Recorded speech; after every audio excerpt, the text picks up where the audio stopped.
हाँ, नमस्कार दोस्तों।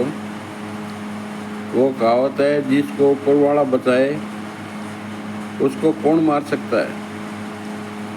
मारने वाले से बचाने वाला बहुत बड़ा होता है। एक बार की बात है, मैं वाइन में झुंझुनू काम करता था।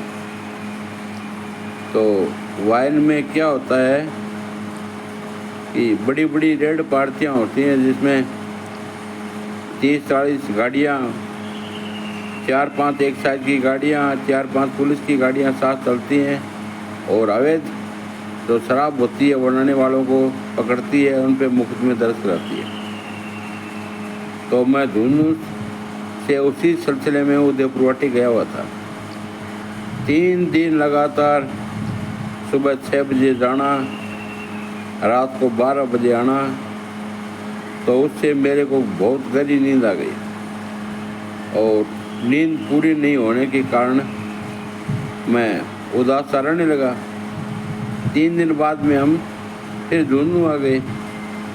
तो रात के करीब 12 बजे हमारा सेठ जो मोहनलाल जी गुप्ता था, उसने कहा, भाई अंग्रेजी वाइन है वो ख़त्म हो गई। उस टाइम में उसका गोदाम था कोपर में।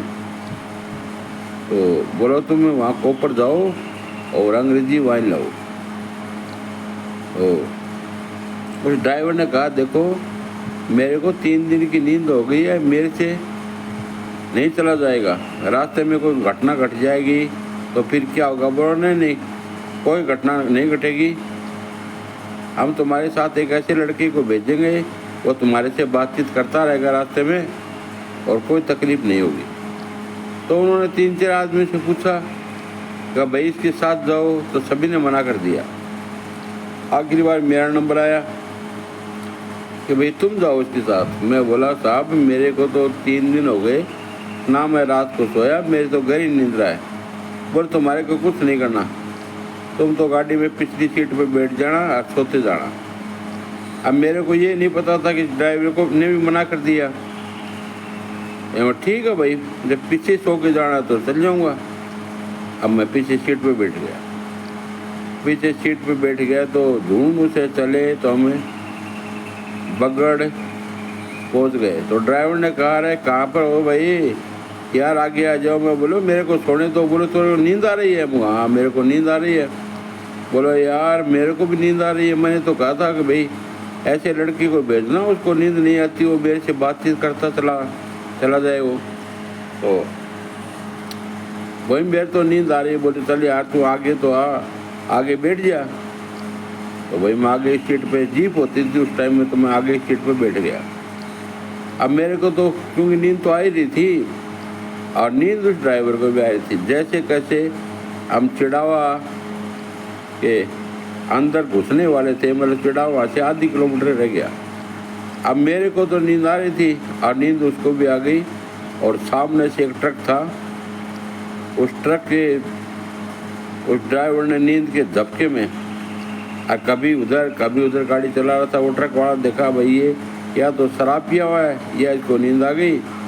तो उसने बेचारे ने थोड़ी धीरे कर ली गाड़ी और उसने धड़ाम से उस गाड़ी के अंदर उस गाड़ी को मार दिया। देखो ऊपर वाला कितना दिलदार है, उसने मेरी ज़िंदगी बचाई। वहाँ से उसने उठा के और 5 मीटर दूर रेत में, बालू रेत में मेरे को पटक दिया और वो ड्राइवर वहीं के वहीं फंसा रह गया।